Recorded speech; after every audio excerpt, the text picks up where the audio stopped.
नमस्कार दोस्तों, घर से भूल कर भी खाली हाथ ना भेजे इन 5 लोगों को, वरना कंगाली आते देर नहीं लगेगी। हिंदू धर्म में ही नहीं बल्कि सभी धर्म में दान का अत्यधिक महत्व बताया गया है। दान करना मातृ दिवस या फिर परंपरा ही नहीं बल्कि धार्मिक ग्रंथों के अनुसार ऐसा बताया गया है कि जब कोई व्यक्ति दान करता है तो उसके प्रभाव से उसे इंद्रिय या अशक्ति से मुक्ति मिलती है। इसके अलावा आपको अंदरूनी खुशी प्राप्त होती है। इसके अलावा शास्त्र में भी ऐसा बताया गया है कि जीवन में सुख समृद्धि और सभी इच्छाओं की पूर्ति के लिए दान पुण्य करना अति आवश्यक है। अगर आपको कुछ चाहिए तो आपको कुछ ना कुछ देना भी सीखना होगा। आप जितना किसी को दान करते हैं, प्राकृतिक से आपको उससे 2 गुना ज्यादा वापस मिल जाता है। प्रकृति का यह नियम है कि आप जो भी देते हैं उसके बदले आपको कुछ ना कुछ अवश्य ही मिलता है। दोस्तों, दान से बड़ा और कोई भी पुण्य नहीं माना जाता है। ऐसे भी मान्यता है कि दान करने से मनुष्य के सभी पाप कट जाते हैं और मृत्यु के बाद स्वर्ग की उसे प्राप्ति होती है। दोस्तों, ये तो आप जरूर से जानते होंगे कि धार्मिक स्थलों पर दान करने की महत्वता कितनी बड़ी है, लेकिन घर के द्वार पर आए भिक्षु अगर खाली हाथ लौटना अनर्थ के समान माना जाता है। शास्त्र के अनुसार 4 लोग यदि आपके खाली हाथ अपने घर के दरवाजे से लौटा देते हैं तो आपका भाग्य दुर्भाग्य में बदल जाता है और घर की खुशियां नष्ट हो जाती है। ऐसे में घर में कंगाली और गरीबी आते देर नहीं लगती। तो चलिए दोस्तों, जानते हैं कौन से वो 4 लोग हैं जिन्हें कभी भी अपने द्वार से खाली हाथ नहीं भेजना चाहिए। लेकिन उससे पहले अगर आप भी चाहते हैं कि माता लक्ष्मी का आशीर्वाद आपके ऊपर सदैव बना रहे तो इस वीडियो को एक लाइक करके अपने चैनल को सब्सक्राइब कर ले और कमेंट्स बॉक्स में जय माता लक्ष्मी जरूर लिखकर हाजिरी अवश्य लगाए। नंबर 1, किन्नर। किन्नर हमारे समाज का एक अहम हिस्सा है, लेकिन फिर भी ज्यादातर लोग उनसे दूरी बनाए रखना पसंद करते हैं। अगर कभी कोई किन्नर आपके घर पर, ऑफिस या दरवाजे पर कुछ मांगने आए तो कोशिश करें कि उन्हें खाली हाथ ना लौटाए। ऐसा माना जाता है कि किन्नरों को दान देने से कुंडली में मौजूद बुध ग्रह से जुड़ा दोष दूर हो जाता है। ज्योतिष के शास्त्र के अनुसार किन्नरों को बुध ग्रह का प्रतीक माना जाता है। उनके साथ हमारा व्यवहार हमारे जीवन पे गहरा प्रभाव डालता है, इसलिए कभी भी किन्नरों का अपमान ना करें। अगर आप उन्हें कुछ दान नहीं देना चाहते हैं तो भी उनसे सम्मान पूर्व बात करें और अशब्द कहने से बचें। धार्मिक मान्यताओं के अनुसार किन्नरों को हरे रंग के वस्त्र या हरे रंग की कोई भी वस्तु दान करना बेहद शुभ माना जाता है। ऐसा करने से जीवन में सुख समृद्धि आती है। लेकिन अगर आप उनका अपमान करते हैं तो इससे बुध ग्रह कमजोर होता है, जिससे मानसिक और शारीरिक समस्याओं से सामना करना पड़ सकता है। बुध ग्रह को भाग्य का कारक भी माना गया है, इसलिए अगर कभी मौका मिले तो उन्हें यथाशक्ति दान दे, खास तौर पर हरे रंग से जुड़ी चीजें। नंबर 2, 7 महान संत महात्मा। अगर कभी आपके घर दरवाजे पर कोई संत या महात्मा आए तो उनके साथ आदर पूर्ण व्यवहार करें, उनसे बातचीत करें और यदि संभव हो तो कुछ ज्ञान प्राप्त करें। अगर आप दान करने की स्थिति में हैं तो उन्हें अपनी समर्थ के अनुसार दान दें और उनके चरण स्पर्श करके उनका आशीर्वाद लें। मान्यता है कि अगर किसी के दरवाजे से कोई संत महात्मा खाली हाथ लौटते हैं तो उस व्यक्ति के जीवन में समस्या बढ़ सकती है, इसलिए संतों का सम्मान करें और उन्हें खाली हाथ ना जाने दें। उनका आशीर्वाद आपकी समस्याओं का समाधान कर सकता है और आपके जीवन में सकारात्मक ऊर्जा का संचार कर सकता है। नंबर 3, अपाहिज, विकलांग या फिर लाचार व्यक्ति। दोस्तों, अगर आपके घर के द्वार पर कोई लाचार या फिर विकलांग व्यक्ति आता है तो उसकी मदद अवश्य करनी चाहिए। ज्योतिष शास्त्र में ऐसा बताया गया है कि ऐसे लोगों को शनि राहु का प्रतीक माना जाता है। इन्हें दान पुण्य करने से क्रूर ग्रहों के प्रकोप से निजात मिलता है। ज्योतिष शास्त्र में ऐसा बताया गया है कि कुंडली में शनि दोष हो तो एक के बाद एक तकलीफें लगी रहती है, लेकिन कई बार ऐसा होता है कि हम जीवन में सब कुछ सही कर लेते होते हैं, लेकिन उसके बाद भी जीवन में दुख और तकलीफ कम होने का नाम ही नहीं देती है, बल्कि और बढ़ती ही जाती है।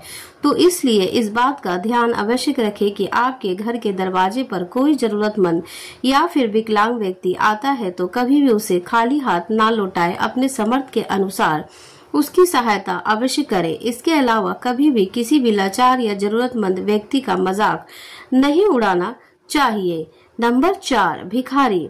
दोस्तों, अगर आपके घर के दरवाजे पर कोई भिखारी आ जाता है, उसे खाली हाथ कभी नहीं भेजना चाहिए। अगर आपके पास पैसे नहीं है तो आप उसे खाने पीने का कोई भी सामान या फिर कपड़े भी दान कर सकते हैं। अक्सर देखा गया है कि दरवाजे या फिर कभी कहीं पर भी भीख मांग रहे लोगों को लोग छू कर चले जाते हैं या फिर 4 बातें सुना देते हैं। लेकिन धर्मशास्त्र के अनुसार ऐसा बताया गया है कि आप मदद करें या ना करें, लेकिन कभी भी मुझे छुटकारा नहीं चाहिए।